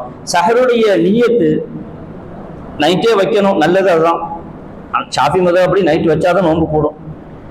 ஃபஜ்ருக்கு முந்தியே நியத்து வச்சிடணும், இல்லாட்டி நோம்பே கூடாது. ஹனஃபி மதப்படி பகல்ல வைக்கலாமான்னு கேட்டா, ஒரு கால் பகல்ல எதுவுமே சாப்பிடல காலையில முடிச்சு அப்படின்னு சொன்னா பகல்ல வைக்கலாம். உதாரணமா ஃபஜ்ர் வக்துல இருந்து சூரியன் மறையிற வரைக்கும் உதாரணமா 12 மணி நேரம் இருக்குதுன்னு சொன்னா, ஃபஜ்ர் வக்துல இருந்து 6 மணி நேரத்திற்குள்ளாக நியத்து வைக்கலாம். ஃபஜ்ர் வக்து சூரியன் உதயமாறதுல இருந்து இல்லை, ஃபஜ்ர் வக்துல இருந்து சூரியன் மறையிற வரையிலும் உதாரணத்துக்கு 12 மணி நேரம் இருக்குதுன்னு அதுல பாதி 6 மணி நேரம்க்குள்ள நியத்து வச்சுக்கொண்டால் என்ன செய்யும், நோன்பு கூடிரும். ஒரு கால் நைட்டில் வைக்கலன்னு சொன்னான். இல்லாட்டி நல்லது நைட்டிலேயே இரவுலையே நியத்து வச்சிடணும். மகரிப்ல இருந்து நியத்து வைக்கலாம். தராவிக்கு பிறகு நீ சொல்லி கொடுக்குறாங்க, அல்லது மகரிப்புக்கு பிறகு நியத்து வைக்கிறாங்க, அது நைட்டு படுக்கும்போது நியத்து வைக்கிறோம். அல்லது நியத்துங்கிறது வாயில சொல்லணும். நவைத்து சோமகதின் சின்ன பிள்ளைகளுக்கு பழக்கிறதுக்காக சொல்லி கொடுக்கலாம் வீட்டில். ஆனா சொன்னாதான் நியத்தாகும் அப்படின்னு இல்லை, மனதுக்குள்ள இருக்கிறதா நியத். உதாரணமா அல் ஃபிக்ஹுல் இஸ்லாமிய வாதில்லத்துக்கு நினைக்கிறேன், அந்த கிதாபில் அவங்க எழுதுவாங்க, சஹருக்கு சாப்பிட்றதே நியத்து தான். எந்திரிச்சு உட்காந்து சஹருக்கு சாப்பிடுறோம், அதுவே நியத்தாயிரும். தனியா ஒரு நியத்து வைக்கணுங்கிற தேவையில்லை. இப்போ நியத்து நம்ம எப்படி வைக்கிறோம்? அதுக்குன்னு ஒரு வாசகத்தை உருவாக்கி இருக்கிறோம். இந்த வாசகம் நவைத்து சோமகதின் அன் அதாயி ஃபரது ரமலானி ஹாதி சனத்தி இல்லாஹி தாலா, இது நம்மளா உருவாக்குனதுதான் தவிர ஹதீஸ்ல உள்ள வாசகம் அல்ல. இப்படி நேரடியாக இப்படி நியத்து வைக்கணும்னு வரல. சில பேர் இந்த நியத்திலையும் யாத்திரா செய்வாங்க. சோமகதின் நாளை நோக்க இன்று நியத்து செய்கிறேன் அப்படின்ட்டு காலையில சஹர் முடியும் பொழுது நாளை நோக்கன்னு சொல்றாரு. யோமகதின் அப்படிங்கிறதுக்கு தர்ஜுமா செய்யும் பொழுது எப்படி சொல்றோம்? நாளை நோக்க, நாளைக்கு இப்ப இன்னைக்கு தான் நோக்க வைக்க போறோம். அசல்ல கதின் அப்படிங்கிற வார்த்தைக்கு அரபியில என்ன கேட்டா நாளைன்னு அர்த்தம் கிடையாது, அடுத்து வரக்கூடிய பகலுக்கு சொல்றதுதான் கதின். ஃபஜ்ர் வரைக்கும் யோம கதின்ட்டு அரபியில சொல்லலாம், தப்பே கிடையாது. அந்த நியத்தினுடைய வார்த்தையில அரபி லுகாவை கவனிச்சு எந்த தப்பும் கிடையாது. தர்ஜுமாவுல தவறு மாதிரி தெரியுது நமக்கு. நம்ம நாளைன்னு சொன்னா அடுத்த பகலை தான் நம்ம என்ன செய்யறோம்? முராது வைக்கிறோம். ஃபஜ்ர்லயே இன்னைக்குன்னு சொன்னா தப்பு கிடையாது தமிழ்ல. ஆனா அரபியில யோமகதின்னு சொல்றதுனால எந்த பிரச்சனையும் இல்லை. என்கிட்ட ஃபஜ்ருக்கு பிறகுதான் பகலே ஆரம்பமாகும், அதனால அப்படி சொல்றது தப்பு இல்லை. ஆனா நீங்க சொல்லிக் கொடுக்கும் பொழுது தமிழ்ல சொல்லும் பொழுது நாளை நோக்கன்னு சொல்லாம இன்று நோக்கன்னு சொல்லலாம். அப்படி சொல்ல வேண்டிய தேவையில்லை. அது மாதிரி சஹருடைய சமயத்தை ஒருத்தர் எந்திரிக்கும் பொழுது ஜனாபத்தோடு எந்திரிக்கிறார், கட்டாய குளிப்பு கடமையாயிருச்சு. இந்த குளிப்பு கடமையாகக்கூடிய நிலையில எழுந்திருக்கிறாரு அப்படின்னு சொன்னா இப்ப சஹர் சாப்பிடுறதா அல்லது குளிக்கிறதா? நல்லது. டைம் விசாலமா இருந்துச்சுன்னு சொன்னா முதல்ல குளிக்கணும், சுத்தமாய்க்கணும். சுத்தமாக்கிட்டு தான் சஹர் செய்யணும். இல்லை டைம் இல்லை, கொஞ்ச நேரம் தான் இருக்குது, சஹர் செய்யறதுக்கு தான் டைம் இருக்குது, குளிச்சா சஹர் செய்ய முடியாது அப்படின்டா நம்ம வாய் கொப்பளிச்சுட்டு கையை கழுவிட்டு குறைஞ்சபட்சம் உது செஞ்சுட்டு நம்ம என்ன செஞ்சு கொள்ளலாம்? சாப்பிட்டு கொள்ளலாம், சஹர் செஞ்சு கொள்ளலாம். நேரம் இல்லாத நிர்பந்தத்தினால சஹர் செஞ்சு கொள்ளலாம். அதுக்கு பிறகு ஃபஜ்ருக்கு கட்டாயம் குளிச்சுதான் ஆகணும் தொழுகைக்கு. அதுக்காக நோம்பூச்சிக்கெல்லாம் பேசாம விட்டுட்டு போயிடலாம் இல்லை, ஃபஜ்ருக்கு கட்டாயம் குளிக்கணும், குளிச்சுதான் ஆகணும், அது வேற விஷயம். ஆனா குளிப்பு கடமையான நிலையில நம்ம நோன்பை ஆரம்பிக்கலாமான்னு கேட்டா தப்பு இல்லை. ஏன்னா ஹதீஸ்லே வருது, ஸல்லல்லாஹு அலைஹி வஸல்லம் புகாரி முஸ்லிம்லே வந்திருக்குது, கான ரசூலுல்லாஹி ஸல்லல்லாஹு அலைஹி வஸல்லம் யுஸ்பிஹு ஜுனுபன் வஹுவ ஸாயிமுன், நோன்பாடியாக இருக்கக்கூடிய நிலையில ஸல்லல்லாஹு அலைஹி வஸல்லம் ஜனாபத்தாக இருக்கிற நிலையில் எழுந்திருத்திருக்கிறார்கள். அதனால தப்பு கிடையாது. ஏன் கேட்டா அதுமல்லாம நோன்பு வச்சுட்டு பிறகு படுக்கிறோம், ஒரு கால் இன்சால் ஆயிருச்சு, அஹ்திலாம் ஆயிருச்சு தூக்கத்துல, இதையும் நோன்பு முடியாது, குளிச்சு கொள்ளலாம். அதனால இது ஒரு பிரச்சனை இல்லை.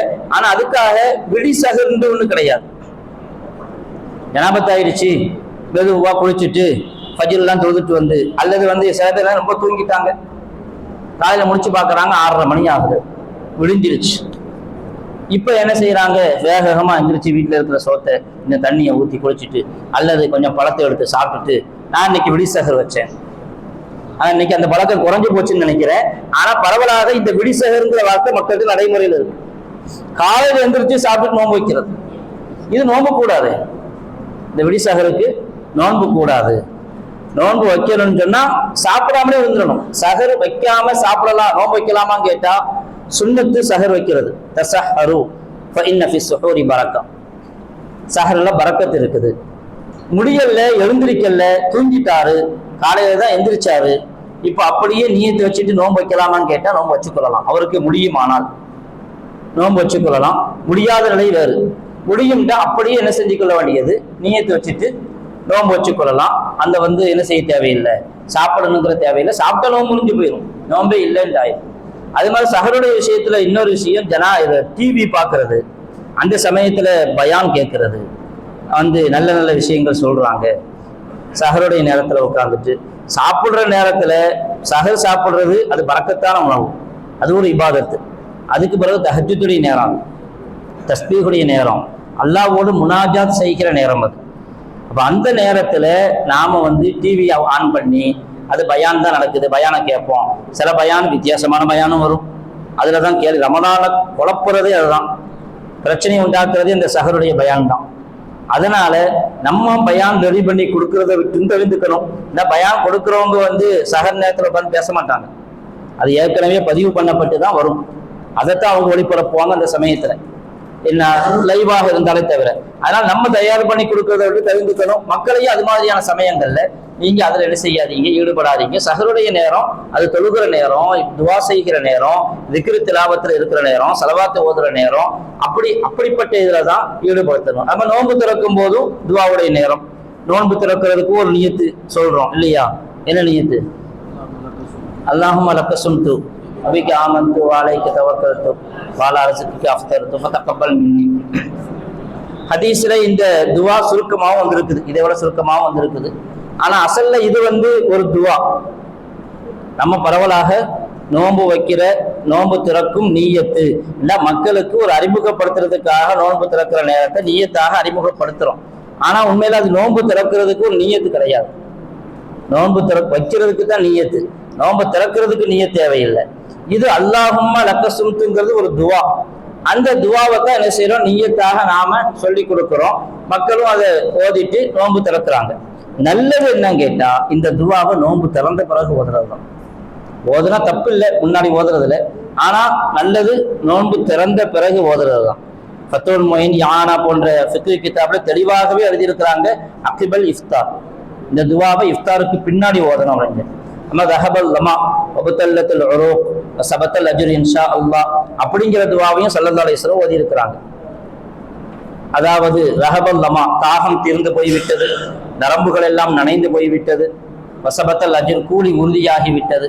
இப்படி உடைய விஷயங்கள், இது மாதிரியான துவாக்களை நோன்பு திறந்துட்டு ஓதணும். நோன்பு திறக்கும் போது ஹலாலான முறையில உணவுகள் இருக்கணும். அது மாதிரி ஒரு கேள்வி இருந்துச்சு, கஞ்சி விஷயமா. கஞ்சிக்கு வசூல் பண்றோம். நம்ம கஞ்சிக்கு ஊரெல்லாம் ரமலான்ல வசூல் பண்ண, ஒவ்வொரு பள்ளிவாசல் நிர்வாகமும் கஞ்சிக்காக வசூல் பண்ணுவாங்க. வசூல் பண்ணி அதை செலவு செய்வாங்க. பணம் மிஞ்சும். மீதி இருக்கிற பணத்தை என்ன செய்யறது? மீதி இருக்கிற பணத்தை நம்ம பொதுவாக பள்ளிவாசல தான் யூஸ் பண்ணுவாங்க. யாரும் அவங்க அடிச்சுட்டு போறது இல்லை, பள்ளிவாசலுக்கு யூஸ் பண்ணுவாங்கன்னு வைங்க. இப்படி செஞ்சுக்கலாமா? வசூல் பண்ணது கஞ்சிக்காக, ஆனா அந்த பணம், மீதி இருக்கிற பணத்தை என்ன செய்யறது? பள்ளிவாசலுக்காக. ஆனா கொடுத்தது எதுக்காக கொடுத்தாங்க? கஞ்சிக்காக தான் கொடுத்தாங்க. இப்ப அப்படி யூஸ் பண்றதுண்டா ஷரியத்துல அதற்கான இடம் இல்லை. நாம எந்த நோக்கத்திற்காக ஒரு பணத்தை வாங்குகிறோமோ அந்த நோக்கத்திற்கு மட்டும்தான் அதை பயன்படுத்தணும். ஏன் கேட்டா அவங்க அதுக்காகத்தான் பணம் கொடுத்திருக்கிறாங்க. நம்ம மாற்றி உபயோகிக்கிறோம்னு சொன்னா அவங்களுடைய அனுமதி வேணும், அல்லது பொது அனுமதியாவது வாங்கி இருக்கிறோம். மக்கள்கிட்ட பொதுவாக ஜும்மாவை நாங்க இதுக்காக யூஸ் பண்ணி கொள்றோம் அப்படிங்கிற அனுமதி வாங்கணும். அவங்க சராகத்தாக பரவாயில்லை செய்து கொள்ளலாம் அப்படின்னு அனுமதி கொடுக்கணும். அப்படி அனுமதி கொடுக்காம, இது கஞ்சிக்கு மட்டுமல்ல, பள்ளிவாசலுடைய ஈபி பில்லுக்காக இருக்கட்டும், அல்லது ஃபேனுக்காக இருக்கட்டும், லைட்டுக்காக இருக்கட்டும், எதுக்காக வாங்குறோமோ அதுக்காக மட்டும்தான் யூஸ் பண்ணணும். ஏன்னா அவங்க அந்த நியத்துல தான் கொடுக்குறாங்க, அதுக்கு மட்டும் தான் யூஸ் பண்ணணும். இப்ப என்ன தேவைப்படுதுண்டா, பள்ளிவாசல்ல கஞ்சிக்கு வசூல் பண்றோங்கிற பேர்ல தான் இமாமுக்கு சம்பளம் கொடுக்க வேண்டி இருக்குது, போனஸ் கொடுக்க வேண்டி இருக்குது, எல்லாமே செய்ய வேண்டி இருக்குது. யார் என்ன சொல்லி வசூல் பண்றது? போனஸ் கிடைக்காத,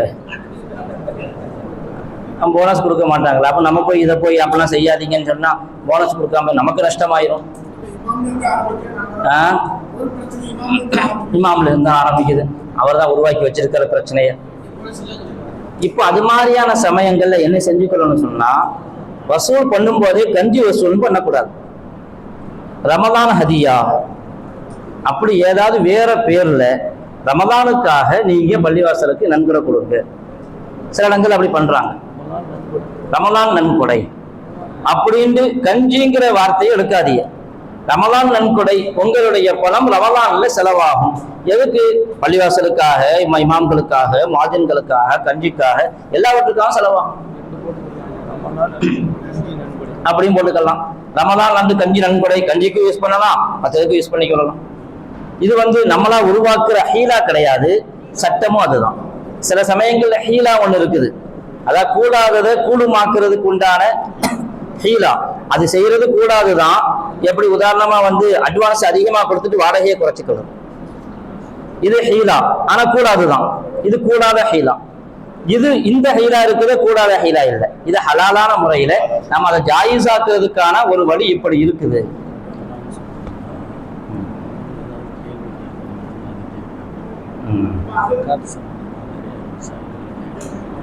சரி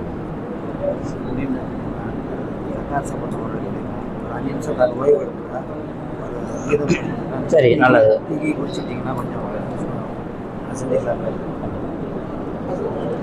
நோம்பு விஷயத்துல வந்து யாத்திகா ஒன்று இருக்குது, முஃப்திராத் ஒன்று இருக்குது, நோம்பை முறிக்கக்கூடியது.